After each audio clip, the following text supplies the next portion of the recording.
Brinda gi bom Chief Minister N Biren Sinbagi lan kankhatlakle Minister ani lakthoklaga anauba hapkadawri Chief Minister nongthongbam Biren Sillu haiba akanba lalhau ama lairambadu ingthanaruraba tungda MPS officer TS Brinda na Chief Minister amadi atai awang bathaki police officer singi mathakta drakka mari lenaba wafam sing bom oina thadarakpadagi nauna lan kankhatlakle amaromda irang horiba BJP gi minister mari gi manungda ani lakthoklaga anauba ani hapnaba national leader na ayaba pirakre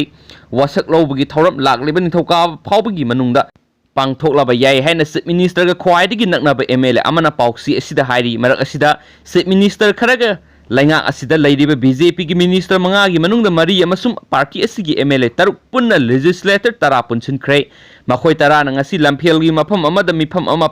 famlaba tungda Chief Minister nongthombam Biren sindoknaba nauna demand tawba si National President Dr. JP Nanda amasum National General Secretary BL Santosta thananaba warep lawkhrei TS Brinda na High Court tharakpa affidavit aduda BJP gi ikai khumnaba mangba yabata natana lengak su miyamna thajadaba phibam ama lehalei mangliba ikai khumnabadu hanjinabagi damak BJP legislature party gi lusingba singadabani haiba wafamsi legislator tarana khujek piduna si thananaba thorang loire hairi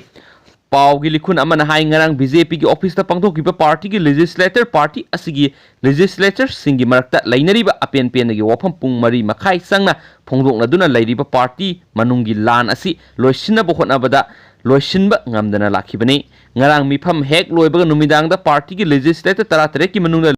Minister Mari amadi MLA taruk puna tarana lamphel pat ki mafam amada punduna mifam pangthokpaga loinena party asig oirakliba phibam amadi miyamna party asida yenglakliba miyeng asigi matangda nainakibaga loinena central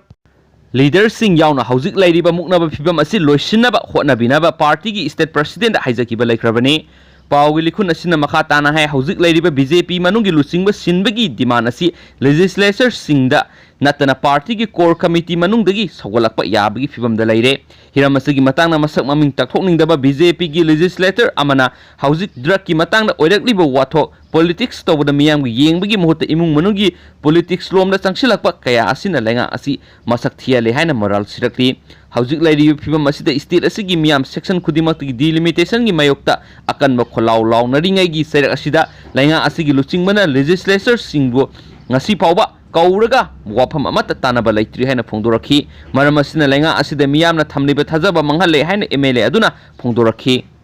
atopa maroiba paw manamu police na morning bell gi mathakta tharakpa kantem ngasi khanaragani Manipur Police Department na morning bell gi public sir Laimi Basanta Sharma editor Brounder Alexander amasung MPS officer TS Brinda gi mathakta tharakpa criminal contempt hayang ayuk High Court of Manipur gi double bench ta khanaragani criminal contempt case ngasi asi khanagani haina torambadu MPS officer TS Brinda na court lankhalai haiba lainga amabu inthuba yaba tamthirba wahi wata kayamarum yawba affidavit adu achumbara haina khangdoklaga hayeng khananaba matam lepkhibane court asidagi phangma pauna hai affidavit adu asengba oiramle amasum hayeng khanagadaba che chang singi marakta hapkhre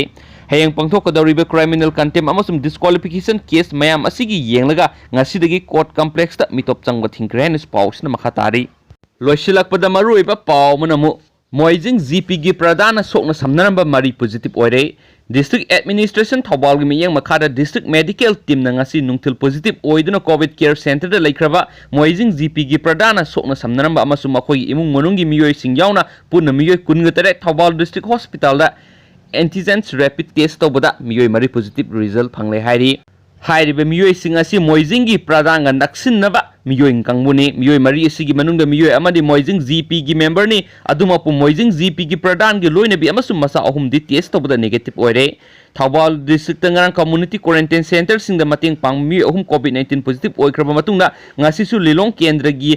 IIT da hangba community quarantine center da mating pangba volunteer ama positive oire miyoi asi medical team na mayum da gi lakhotuna covid care center da thangkhrain spokesman makhatana phongdorakli thank you